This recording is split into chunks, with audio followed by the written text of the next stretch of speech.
Coming up next on Mental Health Matters with Marty, we are going to be talking about the men and the Me Too movement as we conclude our series on Black male sexual trauma. You don't want to miss this. Stay tuned.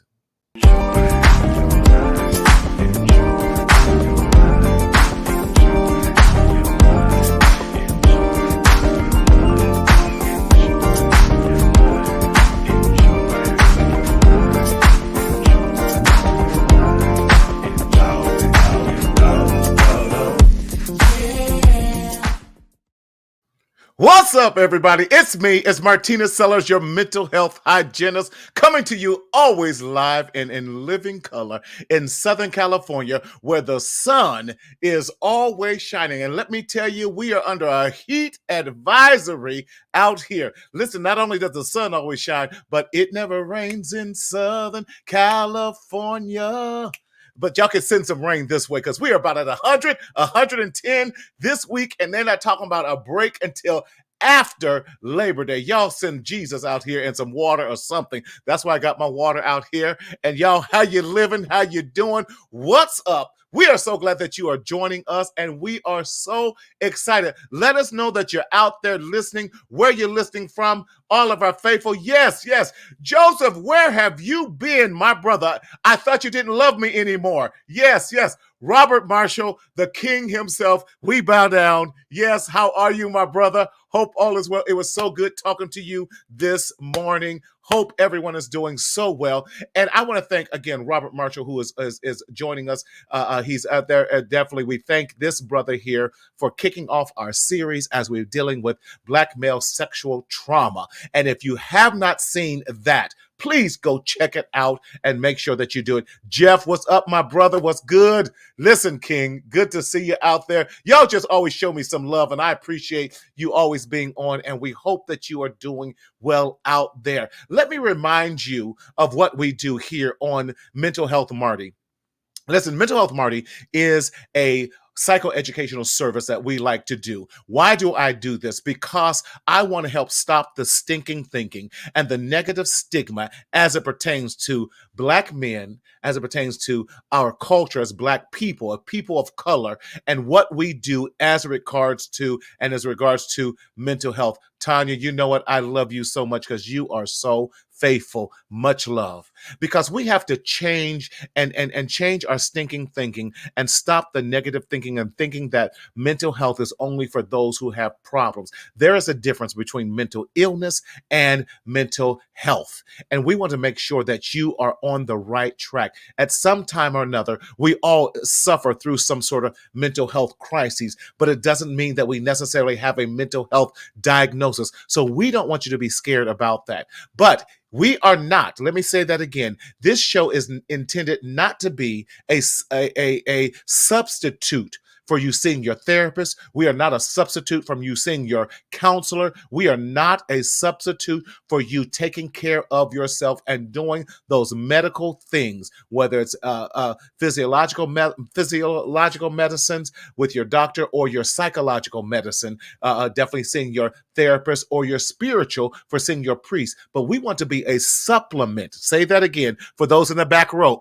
We want to be a supplement to support you along this mental health journey, because too many of us are secretly suffering in silence in the shadow of shame. But as I always say, we want you to speak up, speak out, and live. Now, if you're joining us from any other channels tonight, we want you to make sure that you check out and make sure you subscribe to our YouTube channel. How do I do that? Go to YouTube, go to Mental Health Marty, click and subscribe to that, and you got us. Ding!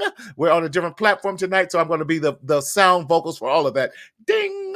When you hear the ding, you know that you've subscribed to us. Listen, I'm having a great time and here. And as always, and those of you who are watching from the Black Man Made Well show, we are grateful for you on that YouTube channel as well. Please stay tuned for some great things I am planning Y'all let me know if you would be in favor of this. I am planning a Black Men's Wellness Conference for 2023. Let me say that again. I am planning a Black Male Wellness Conference in 2023, as well as Robert and I are going to be planning also this tour for Black sexual trauma that Black men have experienced. And not just Black. D, what's up, my brother? Not just what Black men are experiencing, because sexual trauma amongst men, especially Black men, goes so underreported. And we know what the statistics say, that 1 in 7 men have experienced some sort of sexual trauma, sexual past, or something of that nature by the time they're 18 years old. And we talked about, and Robert and I talked about it when he was on the show 2 weeks ago. We often talk about stranger danger, but we never talk about danger within our households, dangers within our churches, dangers within our schools, dangers within our family members, that oftentimes too many of our young men suffer in silence because they are too afraid or don't have the support that's necessary, that they need help with this. And we have to stop hiding behind what goes on in this house stays in this house. Excuse me, because that is perpetuating the problem. Y'all know I say it all the time, and I mean this with all my heart. You see it right here. I got to get to speak up, speak out, so that you can live. We gotta quit killing ourselves by staying silent. That just brings about, and that goes into the whole thing about how when we suppress our emotions, when we suppress trauma, when we suppress our anxiety, when we suppress our depression, it enters the body one way, but it's got to come out another. And my brother on here, King Jeff, he will be the first to tell you, as he suffered through a stroke because of the anxiety of suppressing all of that down. 80% of strokes, especially within Black men, are preventable. How do we do this? By speaking up, by speaking out, and by living. That's how we do that. That's right. Also click the like button. That's right. Thank you for reminding us. Listen, I am so glad that you are with us. We had some technical difficulties, but we ain't got no technical difficulties this week with this brother. We are so glad to have him with us. He is not a stranger to the Mental Health Marty show. This brother can woo, woo, woo, and sing and do everything else. He's an author. He's a singer. He's got his own projects. He's got a book out. He's got a CD. I'm trying to be like Hustle Man Bob, like this brother here, but we're so glad that he stayed up late from North Kakalaki. We're so glad to have none other than my brother, Marcel Anderson. Marcel, what's up, baby? What's going on, good brother? Marty. Hey, man, I'm excited to be here this week because we know last week I had some technical difficulties, but I thank God for saving grace that you gave me for this week, and I'm excited. Brother, stop it. We good. We brothers. Things happen. Life happens. Just like in real life, life does happen. Yeah. There's some things that are just unexplainable.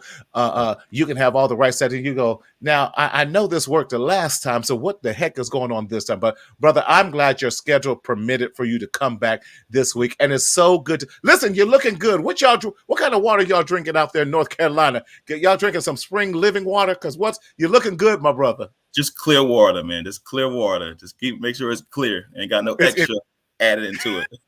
well, I got a little extra here, but this is just soda. And afterwards, I might need a little nightcap or something. I don't know. But we pray my strength in the Lord in these last and evil COVID, monkeypox fluid days in these gospel streets. But we just gonna do what we got to do.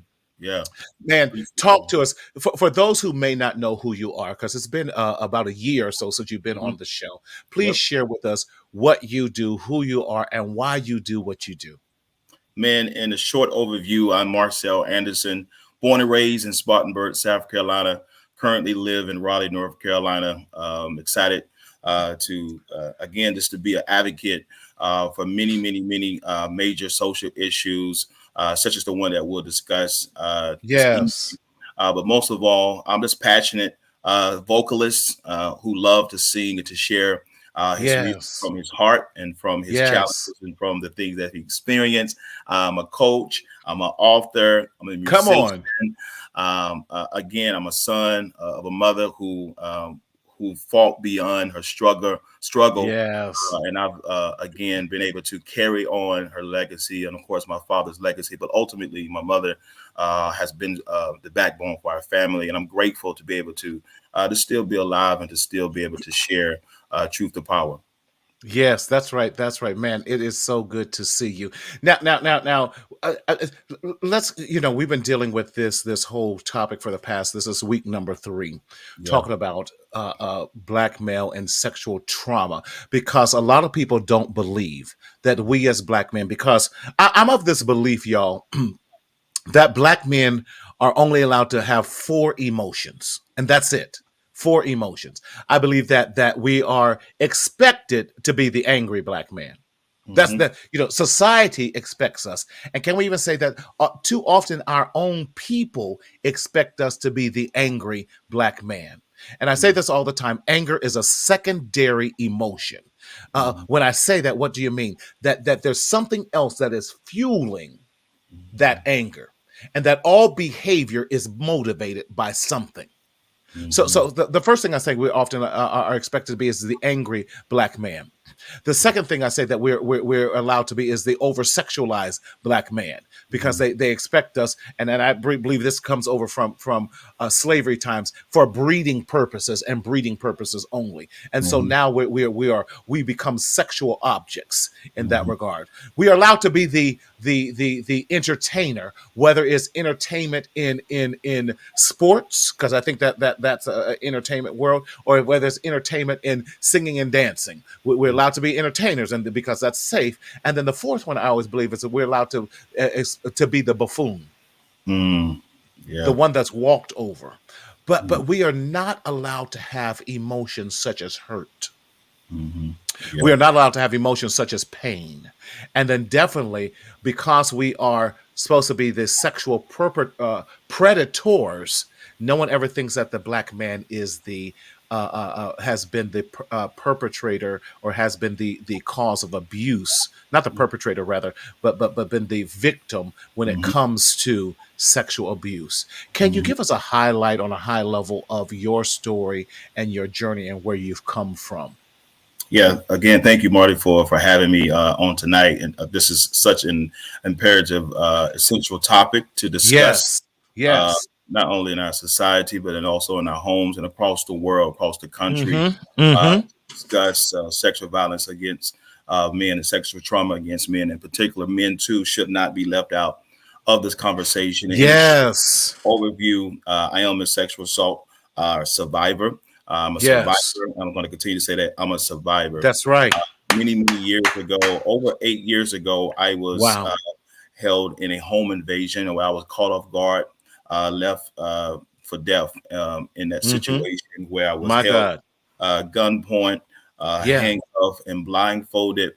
For those who are watching, also, if you're triggered by this information, again, please Right. go Right. to your local crisis center, because what I will share and what I am sharing That's right. could be triggering to you. So, again, Yes. be alarmed by what I will share. So, I wanted to at least give that Right. disclaimer as relates to that. So, Yes.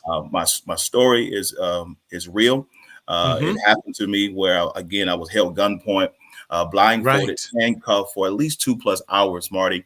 And I've Wow. shared this story with you before, but again, You even as I have. share it, sometimes I can't believe that I Yeah. survived that My situation, that God. circumstances, and in that home invasion, the robber told me if I do everything he told me to do, I may live. So psychologically, as you Mm-hmm. talked about Sure. in this show, psychologically, mentally, I was just racing in my mind and Right. trying Right. to survive and make sure that I get out alive. Mm-hmm. Doing a Mm-hmm. whole entire experience, Marty, and for Mm-hmm. those who are listening, I didn't think I was going to survive. I didn't think I was going to live. Yes. And when I thought things Yes. could not get any worse, he began to take the gun and began to beat me in my head, began to take the Wow. pole, My began to beat God. me in my back. And he Mm. began to pull down my pants, and he took the pole in his other hand and began to shove it up my backside, my anal. Mm-hmm. Again, I want to romanticize what actually Right. happened to me. And he That's right. penetrated up my anal a couple of times the first time where I thought he was done. He did it again the second time to the point to where I didn't think I would get out alive. Right. But Right. eventually I was able to walk out that situation alive, and was My able to God. go to the hospital for at least 4 to 5 weeks. I was hospitalized, to where My I had God. multiple surgeries. Woke up to a colostomy bag. I just called it the big Mm. red ball on my stomach, because I didn't know Mm. what it was. But I lived with that for about 4 months, and I was Mm. grateful to not live with that forever. And I've shared this with you. Yes. After that Yes. 4 months, God reversed it.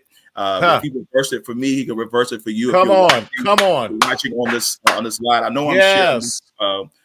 catastrophic experience and this detailed experience. I haven't always been able to Yes. do that. It took Yes. over 7 years of me That's right. consistently receiving professional counseling, not talking to Yes. my homeboys, not talking That's to right. my pastor, not talking to myself, Yes. not talking to the air, not talking to the dogs. Come on. Who let them out? That's a story. Y'all catch it later.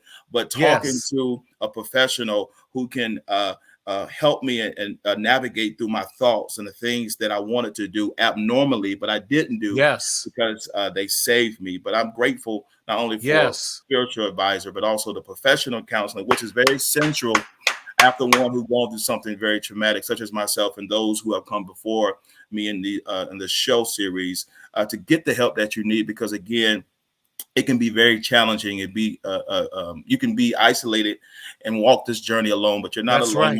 alone. You have the resources such as Marty's show, and those who are speaking and advocating and sharing truth to power. So that's my Man, story that in a nutshell. They can go and yeah. get my book. I do have a book out, and they can Come hear on, me. book. Yeah, But we're gonna share that. I wanted to share this an overview of it for those who are listening for the first time, or those who follow Yes. me. They know my journey. They know the process. They know the struggle. It is not easy, but it's not the end of the day for you. You can win. You can That's right. celebrate That's right, yourself Marcel. when you do win as well. It's not a bad thing to celebrate yourself when you do win.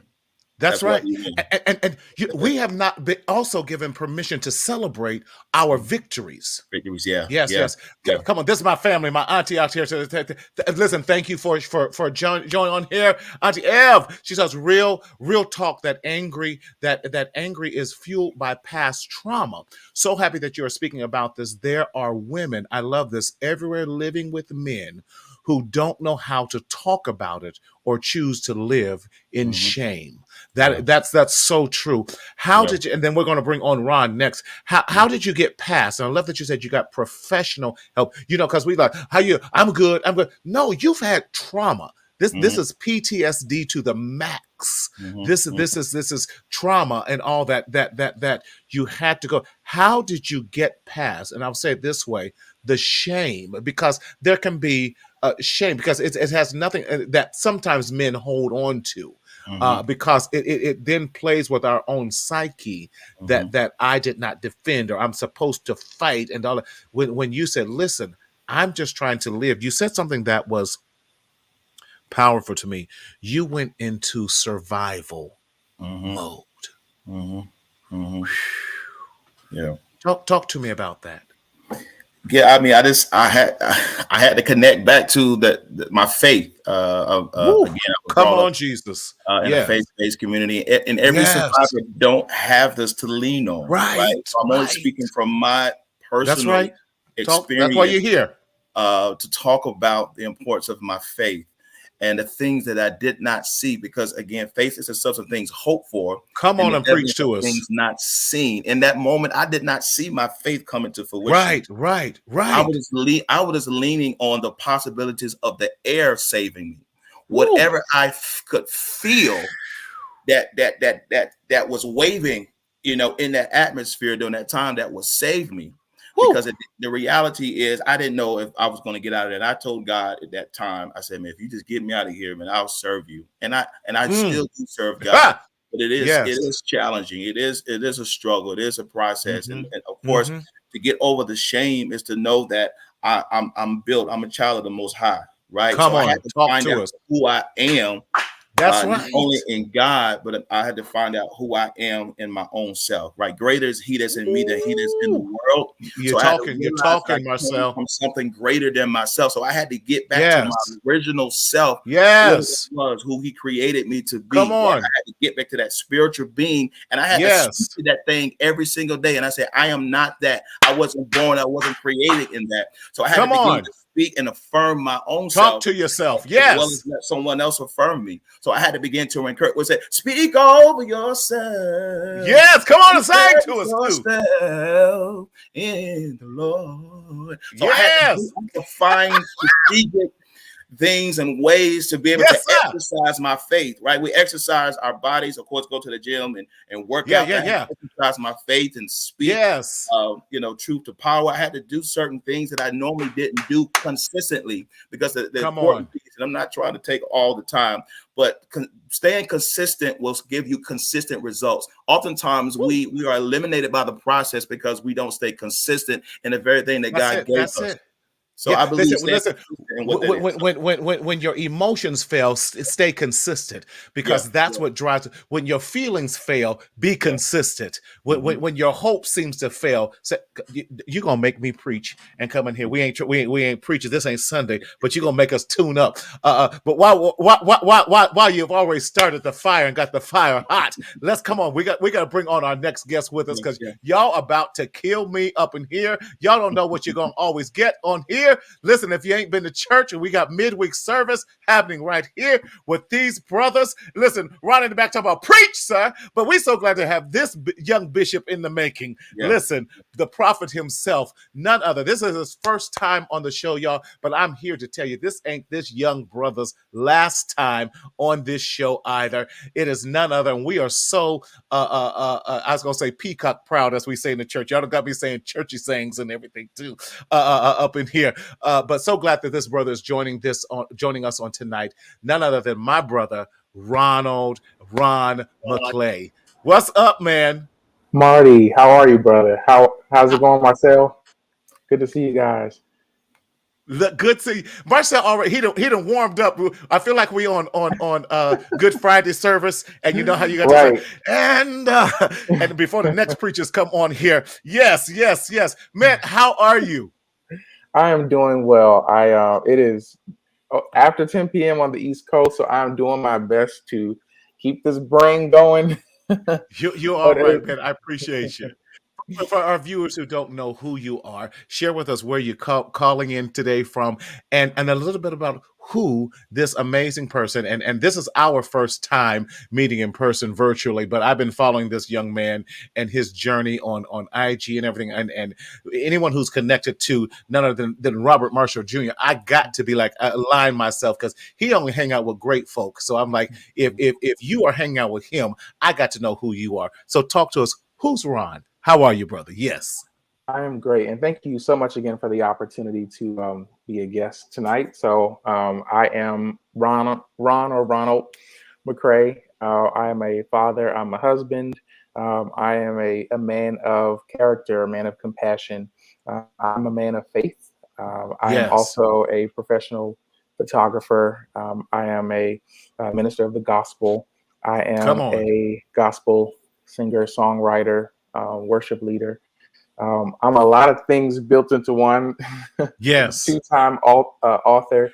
I had the Yes. honor of being a co-writer of the book that Marcel is also a part of, called Echoes, that Robert Marshall has spearheaded. Baby, that was book the is so connection powerful. point. Y'all had me shout when I was just reading the book. I'm like, I gotta stop. Okay, good, but go ahead. Talk to us some more, Ron. Yes. So I wear a lot of different hats. So I'll stop there. Okay. Listen, I love Tanya says, I'm here for it. Some word, music, and truth. Come on, that's what we're talking about. She's here for it. Yes, that's what Tanya, I'm here for it as well. I'm here for it. We got these, and that's what I love about what I try to create on this show. I want to show that we are more than a monolith, that we are multi-dimensional, that we as Black men are to be celebrated for our journeys that we have gone through. And what you see on the outside is not even a beginning, a inkling. Is a microcosm of what we've kind of gone through on the inside. So Ron, do this. Share with us again. We've heard this powerful testimony of Marcel. Y'all, we heard 2 weeks ago the powerful testimony of Robert.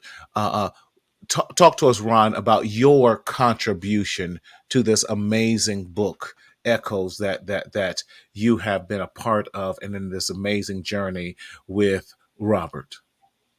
Absolutely. So I am also a survivor and overcomer of sexual trauma.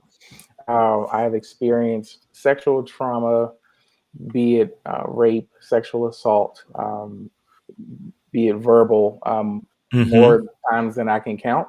And so my first experience started when I was probably around 7 years old. And my God. It began with a close male relative and 2 of his male friends. And they were probably 12, 13, somewhere around there. And so I remember, like, the funny thing is, my memory doesn't go beyond that first traumatic experience at the age of 7. I can't remember anything before that. Wow. And so I remember them popping in a black VHS tape, which was my first time seeing porn. And so my eyes were just like bursting outside of my head, like, you know, baffled by the fact that I'm watching an adult man and woman having sex. And so in my, innocent 7-year-old mind, I'm not thinking in the context of where is this leading to, what's about to happen next. And so my male relative was seated on the couch while he was self-pleasing himself, and his friend came over and began to take down my pants and underwear and laid me down face down on the living room floor and began to attempt to insert himself into me. And he tried this repeatedly at 7.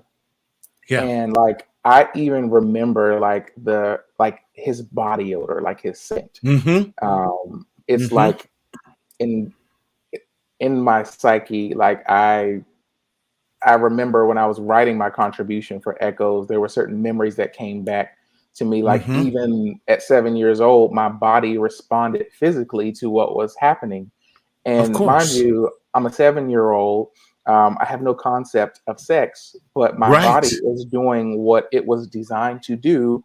Having an experience with sexual, a sexual reference point. And so this created questions in my mind and fears, and I was told not to say anything from that point forward. And so these experiences happened continually. Like they would, take turns doing different things to me and making me do things to them. This relative began to involve other family members. I remember him holding a knife to me and making me do sexual things to these 2 relatives. And so I just had I was broken at a very early age, both relationally and sexually. And so I never had the opportunity to learn what healthy, non-sexual intimacy meant in the context of another man. It was sexualized and prepared from the beginning. And so I, bottled all these experiences inside and did my best to pretend as if nothing happened. But I began apparently to act out in different ways. And my family would ask, like, why are you so closed off? Why are you so distant all of a sudden? And I didn't have an answer for it because I was so young. I was very withdrawn. I had a distrust for men. I feared that any man that wanted to get close to me had an alternative motive because they wanted something from me sexually. And so I began to, became self-hatred. I began to hate myself because I wonder, what is it about me that makes the predator My, desire in me? yes. Why do these adult men have this My God. desire for me as a child? Perhaps I'm doing something. Maybe it's my fault. Right. And so I Woo. started to look inwardly. And again, as you know, a man of faith and being raised in the church, I Mhm. heard how good God was over the pulpit. You know, a very Talk to us. popular Yes, yes, yes. cliche, and it's not a cliche because he is good. But Right. there's a saying that says, you know, God is good all the time, and all the All the time God time, is God good. is good. But But I that had a wasn't your story. that wasn't I had a hard time reconciling God's goodness in light of the horrific things that were happening Mm. to me. And so I became angry with God. And I had questions like, where were you? Like, if you were so good, why didn't you, you know, walk into Wow. the room with Talk to us. as Talk someone to else? us. Why didn't you send, you know, my mom home? Why didn't you send Woo. X, Y, and Z to stop what was going on? And I bottled that anger up inside. And so, you know, I became at the age of 16 before I get there, or I'm Mhm. sorry, 15 and 9 months when I had my first job. The cook in the who I worked in the back with, he was probably 60 years old, and again, I'm 15 and 9 months, and he began to make sexual advances toward me. It started verbally, but then it became physical. In that, when he would pass behind me, I would wash the dishes next to him, and he would pass behind me and rub his genitals against me. I remember walking home one night. It was about 11:30 at night. I lived in Washington D.C. It was a very rough Mhm. neighborhood. Mhm. Tried to call my parents to come pick me up, but I think they were sleeping. So I had to walk, and I had no other options. And so I saw this, uh, uh, the lights from the vehicle like piercing from behind me. Right, And right. as the car Mhm. pulled up, it slowed down, and it was the cook. And he said, "Are you going to walk home?" And I said, "Yeah, you know, I live just a few blocks away." And he was like, "No, I don't want you to walk home. It's too late. Get in the car." And so hesitantly, I got into the car, strapped myself in, and I remember just like embracing the side of the handle of the door that I was Right, sitting right, next right. to. And he began Because to something like, already told you, your instinct and experience right. already told you. Right. Yeah, and so he started to ask me about like my anatomy, and I told him I wasn't like comfortable, and he said, "What, you know, are you afraid to talk about the size of your, you know, your stuff?" And like belittled me pretty much. Right, And right, right. so, you know, we pulled up to the front of our apartment complex, and he said, "I'm not gonna let you out the car unless you give me a hug." I can't remember if I did or not, but I do remember like running up the stairs into the apartment and into my room Mhm. and just closing the door. And again, just shifting these experiences to the back of my mind and trying to live Mhm. life normally as if I was not traumatized and that my brain has not been damaged Right. from these experiences. And so I became very promiscuous. And I didn't realize that the promiscuity was a trauma response. I Yes. had no. Mhm. I don't want to I don't want to gloss over some of the you're giving classic, and I get this because I'm a therapist, but I get it because classic responses, and you're even giving us classic triggers that I think a lot of times we as parents ignore. I was taking notes, yo. I felt like I was in session, taking some notes here, going, "Oh my God, this is so case book study." That Mhm. way, you talked about. First and foremost, you talked about the traumas and having these blackout and memory loss periods, Mhm. which is so good, and that you share that, because oftentimes we forget about those things, and when we are traumatized, that's a stamp in Mhm. our memory oftentimes, and that point is a significant point of where we can either stop growing emotionally, Mhm. or that becomes our emotional point of which we determine all behaviors and attitudes from. You talked about that. Then you talked about having these trauma triggers. You said that, and even certain things, because whenever a trauma happens, our body automatically again stamps that time. It stamps certain songs. It stamps certain smells. It Mhm. stamps certain touches. It stamps certain tape, all of those things, because just like we have in this what I call memory channels and cycles. All those things, we all come back to us to trauma smells, like you were talked about. And then you even talked about the acting out, again, that we as parents often overlook. You gave all the classic signs: withdrawn, fear, maybe attitude, not wanting to participate in certain things, being alone.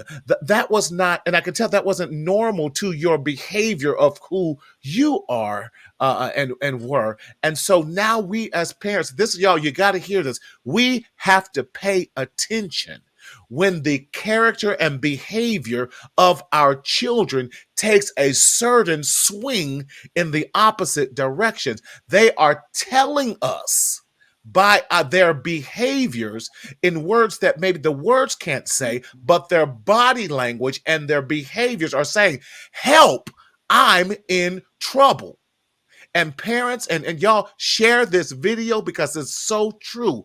Help, I'm in trouble. That's how we listen to the body language. That's why it's so imperative that we have conversations with our children. How was your day? What was your day like? How are you feeling? I'm noticing this difference in your behavior. Wait a minute, this is not like you. How can I support you? What's going on? You seem like something is bothering you, and creating an atmosphere that is free for children. Y'all, I'm taking over. I'm sorry. Go ahead back on with your story, because you got me excited and going on in here, because these are different things that we just can't really explain. Can you all hear me? I'm sorry, Ron, breaking up on my side. We can hear you. That's okay. You're breaking up. We still hear your voice. So keep sharing your story. So now you are 16. And you're having you're acting out by being sexually promiscuous, because now from age 7 to for the past 9 years, you have been threatened, and we don't even talk about. Oh, that's a whole nother topic, y'all. Threatened and all this. So now at 16, you're sexually promiscuous. Talk to us about this. This is so good. Woo! We hear you. Go ahead. Yeah, so again, as I stated, that I became very promiscuous, and it's like the traumatic experiences of being sexually abused or molested, if you want to use that terminology. It caused me to devalue myself. I did not see. I didn't have a healthy sense of self-worth, and so it became very easy for me to give myself over to degrading things. In my mind, promiscuity is not a normal thing to give yourself away to multiple people. And I did that, and I was trying to, and it was an effort of trying to numb the pain, to silence the pain that was inside. That's so true. God would speak to me in those moments where I did become very depressed and wrestle with suicidal ideation, and had the knife and ready to, run it up my wrist, and the bottle of pills in my hand, ready to swallow it, to attempt to silence the noise of the pain, of the brokenness, of the trauma inside. And I hate to cause a pin. Can I put a pin right there, Ron, real quick? You said something, because now that you're helping us understand in our community, especially church folk. Y'all need to hear this. I need every church folk that says, I need y'all to hear me. And where the speaker is broke in the top of the balcony, y'all need to hear me real loud and clear. We often want to blame suicide and say, oh, they going to hell. Ron, you help solidify my theory. Now, you said you just wanted this pain to end. Y'all Selah on that for a minute. Come on. You talked about now for these past 7, 8, 9 years, all you've known is trauma, instead of having your normal childhood development, fun, laughing, having great time years is now filled with trauma. And you're like, listen, this pain's got to end somehow. And I think when we understand that aspect of suicide and suicide ideation, we'll stop blaming and start supporting and say, how can I support you in helping this hurt and this pain to end? My God, you up here preaching to us today. I can't take it. I can't take it. Talk to us some more, Ron. I remember at a point in my life where I was really ready to die. Yes. Where I just could not see a reason to live, where I did not possess hope. And I remember being drunken in a nightclub, and I heard the voice of God speak to me for the first time, and He said, "I have so much better for you." And I could not wrap my mind around what could be better than my efforts of trying to numb the pain and find joy and satisfaction on my own. But the more that I, endeavored to find this joy, this wholeness outside of Him, left me even more broken and like a void that just continued to expand. Yes. And so God began to pursue me, like to demonstrate to me that I love you. Like, I sent my son to die for you, and all the wounds and the brokenness and the trauma that you live with. I know the layers and the details of it, and I can heal you. You don't have to self-medicate, and you don't have to speak hope. Speak hope. And to that one, you don't have to take drugs and to drink alcohol, to have the blackouts, to attempt to erase the memories. But through my spirit, I can make you new, and I can give you new life. And I began my journey of walking with God when He filled me with His Spirit on October 18th of 2009. Come on and call it. I didn't even know that therapy was a thing that I could, experience, that I could talk to a therapist, because in the Black community, when it came to seeing a therapist, it meant you were crazy. Like, there's something wrong with you if you're seeing a therapist. But as normal as we go to have our annual physicals, and when something is aching with our body, we welcome like going to the doctor, our primary care physician. But when it comes to the brain, it seems to be a disconnect there. And so therapy ought to be as regular or regularly experienced and practiced as we do going to the doctor. And our faith, you're talking good, don't have to be mutually exclusive. Like, I have a therapist who loves God. We talk about God in our session, but maybe, you may not be there in terms of your faith. I implore you to see a therapist, to sit with someone who may not necessarily have all the answers to fix you, if that's what you're looking for, but they can provide you with the tools and the resources to be able to begin the journey, as Robert Marshall says, that healing is the journey and wholeness is the destination. And being a part of therapy is this journey of healing. And the destination of wholeness looks different for everybody. And so my reasoning for sharing my story and being vocal is because there are a lot of broken and dying men that don't know that there's a destination called wholeness that's waiting for them.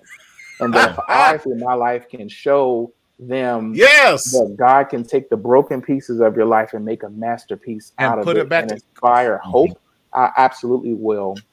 Selah. So now, y'all preachers on here killing me tonight. Y'all preachers on here killing me tonight. Wow. I hear my echoes. See, and this is it. This story, even though we may have gone through the same exact experience, Marcel back there, he up there talking about preach, preacher, preach, he your amen corner right there. But the similarities, because there's a common bond of trauma and not having the necessary, sometimes the support, and going through, who do I call, who do I turn to?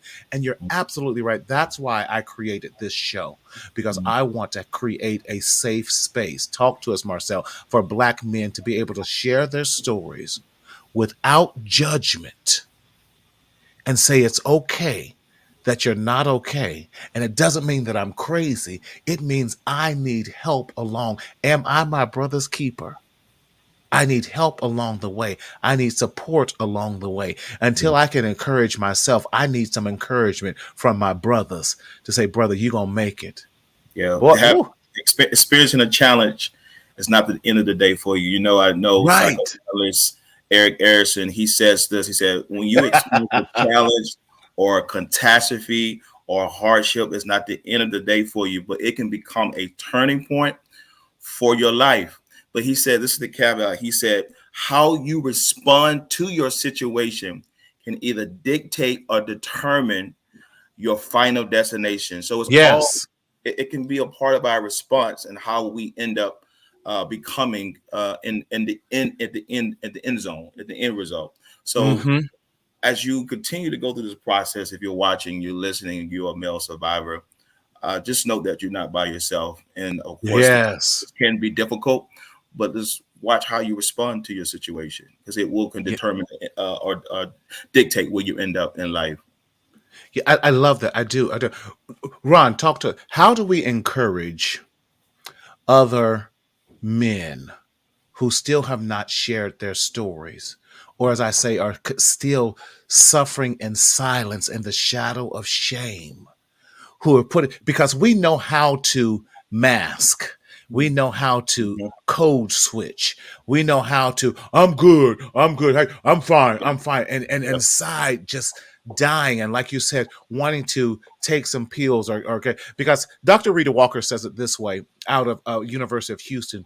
She says we have to look at so many other areas of suicide due to our trauma. She says we have been in our community in so much trauma till we no longer recognize when we are in crises. And then when we are in crises, this is Marty Sellers saying this now, we say we have now normalized it or Mhm. attempted to normalize it, and we are walking around broken. Mm. And we take that brokenness into our jobs.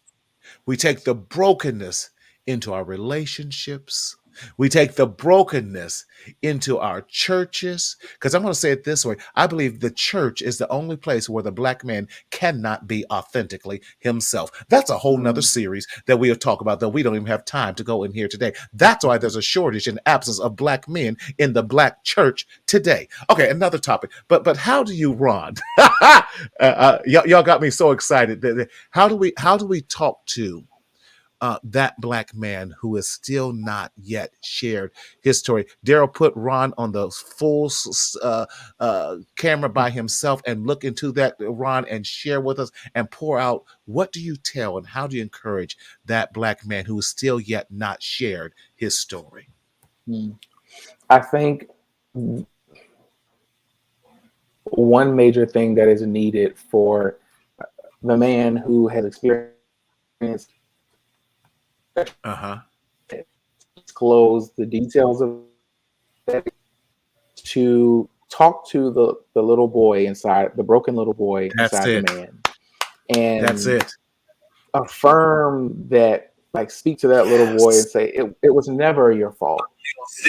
Yes. It was never your fault. You had no responsibility, no part in this. What was Woo. done to you was wrong. And Yes. to allow them to free themselves from any guilt that they may have held on to and believing that it was their fault because perhaps their body responded to it. And in their mind, Yes. psychologically, they believe that maybe this means I wanted it, that I enjoyed it. Um, but it was never your fault. It also That's starts it. with believe in, like, you talked about the Mm-hmm, stigma mm-hmm. of how Yes. I think it's 43% of men who don't disclose their sexual Yes. traumatic experiences. And so the number is actually not 1 in 7, it's not 1 in 6, it's lower than that. It There is. are a lot It of black is. men who, as you know, has been said before, don't report things to the police at all because Well, they're a black that man. we don't, yes, and we don't have great relationships right now. We see the police as killers, and thank you, Daryl, because I was going to go. Amanda says it this way: one of the best ways we can empower survivors is to remind them of and help them reestablish their autonomy. That's good. With that, yes, it saddens me too, Joseph. Can you all hear me? I'm sorry, my connection Yeah, is there we go. going We're in and back. out. You're back with us. Marcel, talk to us again. How do you encourage that 43% who Can you all still hear has me? not? Yes, yes. Marcel, how do we encourage that 43% who has not yet shared their stories? Again, as Brother Ron eloquently stated, that you're not alone. You're not by yourself. Yeah. There is a safe space outlet that you can plug into and receive the energy, the information, the safety, the security, the trusted environment, the Yeah. trusted experience that you can trust yourself again. You can trust others again. You can Yeah. believe in Oh, yourself that you have a yes. purpose. You are purpose to live.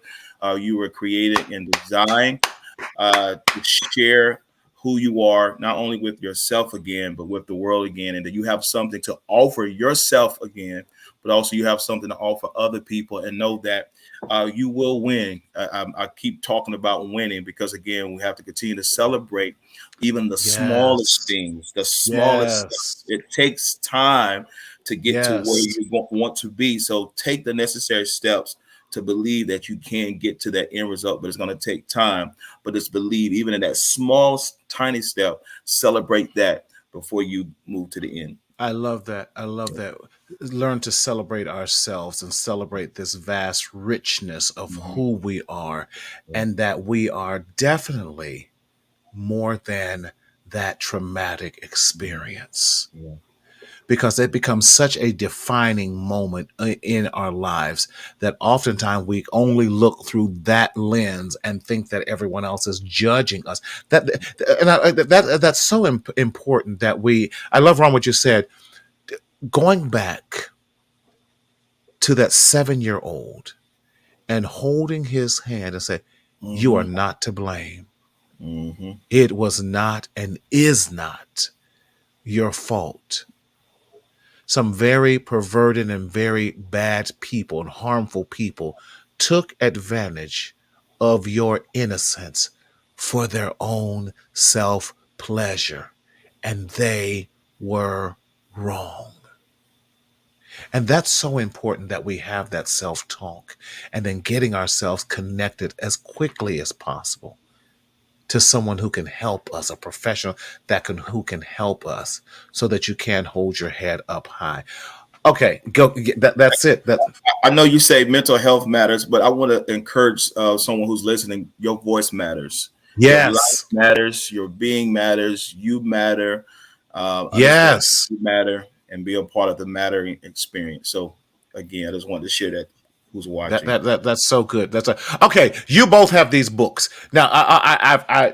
Marcel, you got your cover in front of you. Marcel, show us your book and how we can stay in touch with you, because you got to Yes. show us your book. Go to my website.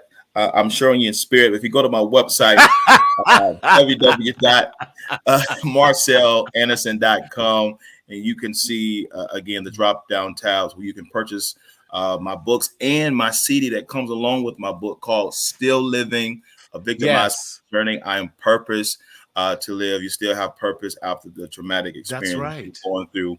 So again, go to my website, purchase the book. I guarantee you'll learn In more about spirit, my yes, story. yes. You learn my story and be blessed by it. Yes, yes. Marcel, you are always performing and singing and doing all that. And I hope part of your story, at least the part of being a survivor in life, Mhm. is part of your set. Where are you going to be performing at it if we just happen to be in the Raleigh, North Carolina era where we can find and support you? Yeah, next I'll be performing September the 16th in Cary, North Carolina. If you go to my website or follow me on social media, on my Instagram, Marcel Anderson 1, my Facebook, you can also go there and again find where I'll be performing next. I'm coming to a city near you. I'm actually coming to Atlanta, California this Uh-oh. year and moving some shows out that way. So I'll be releasing that very, very soon. Washington, D.C. run. We'll be talking to you. So again, I'm just excited just to be able to share my music. Actually, a new CD that's coming out called "Trusted Love Relationship: How to Trust God, Yourself, and Others After Ooh. Going Through a Traumatic Experience." Because we didn't even talk about how to trust yourself and others Right. after going through something, because it can be difficult. Yeah, and this is such a powerful show. Ron, talk to us. How do we get not just echoes but your secondary book as well, and how do we follow you? So both books are available on Amazon. The name of my Okay. first book, which is my autobiography, is called "Is God Who He Says He Is?" You Mm. can purchase that again through Amazon or directly through my website, which is ronaldjmccray.com. Um, and again, Echoes you can purchase on Amazon as well. If you desire to connect with me, All of my social media handles are found at the bottom of my webpage. Instagram, it's I am Ron J. McCray. Facebook is Ronald J. McCray. And for my TikTokers, it is I am Ron J. 87. My God, wow. Listen, where can we find you to preach, teach, sing us under the bench, direct, write music, poet, whatever? Because y'all all here Jamaican got 10 jobs mine, and what. But where can we find you? Because we want to get a live performance from you. Yes. So my single is called "Come Holy Spirit." It's available on all music outlets. If you and want it's powerful because I downloaded it. Oh, okay. I didn't know that. Don't play with me. Come on. We mean business on this show. Yeah, as mentioned, I am a worship leader. If you desire to connect with me and have me come and lead worship for your church, you can contact me through my website. Love it. Listen, I cannot thank the two of you enough for coming on and sharing and being so vulnerable. Marcel, brother, you always come through. I appreciate you. Thank you. I'm going to come through North Carolina and tell Jason T. Mahoney, the motivator, he owed me some dinner anyway. So when I come, I expect somebody to do some good cooking when I come. And definitely. Yes, Ron, man, I got to come back to DC. That's one of my favorite cities to come and hang out in, and definitely, man, your story is so powerful, and I praise God because you both gave us hope and just talked about there's a correlation. We finally have empirical evidence that shows when you combined your faith with your therapy, that it cuts the traumatic experience down by greater than 50% and leads you on the pathway to hope, healing, and restoration. So I believe there's a spiritual connection between theology and psychology, because all of it was birthed out of theology. They're just splinters of it. We took the theology out of the medicine. But when we do that, we see that there's so much better results, hope, and restoration. So, brothers, thank you both so much for joining me on today.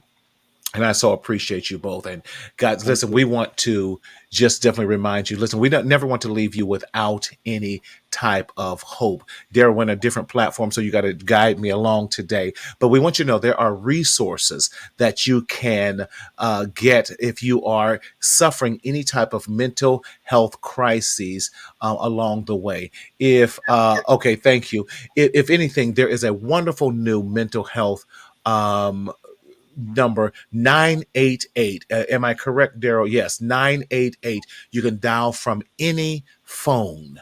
And that will get you the connection, and they have mental health counselor. It is the mental health national hotline for that. But we want you to, if you're experiencing any type of psychiatric emergency, definitely, or mental health breakdown, dial 911. They can help you. There's psychologytoday.com. You can definitely go to also goodtherapy.com, therapyforblackmen.com, marcelconsulting.com, and of course on my website, mentalhealthmarty.com. Even if I can't help you, I would love to help you get connected to a therapist that can support you. Tanya, thank you as always for following. And then definitely check out our website, where you can definitely also find merchandise on there to support you along your mental health journey, because too many of us are secretly suffering in the shadow of shame. And definitely, again, can we thank and give a round of applause, y'all? Please share this video, because so many need to hear this from Marcel Anderson and from Ron McCray. These brothers have poured out and given you the truth, and we've only scratched the surface about this. So definitely check out, and please be looking forward to in 2023 as we have our tour. We're going to be doing something, a 3-4 day event dealing with Black male sexual trauma and abuse and what that looks like, because we have to create safe pathways for men to share their experiences so that we can help them heal. And in healing, we bring wholeness, not only to the individual man, but to the family and to our entire community. Why? Because anger is a secondary emotion that oftentimes is triggered through hurt, depression, and pain. So in this journey, next week, before I go there, next week, please make sure you join us. We got the peeps on here. We got our monthly show with my crew, none other than Bishop Sean Stewart out of Houston, Texas, none other than the Dr. Margarita Story from out of Philly, and my brother, yes, my brother from the same mother, Rob Bobby Sellers, my brother from Anaheim, coming in here as we talk about everything Black culture, Black community, and our Black Christ, and what that looks like. And that's always we kind of AKA called Hot Topics. And we never have a dull moment with them on the show. So y'all remember, in this journey called life, we don't want you to continue to secretly suffer in silence and the shadow of shame, but we want you to speak up, speak out, and live. And always remember to enjoy your life. Much love and be safe out there. We'll see you next week. Enjoy your life. Be free. Live right. Enjoy your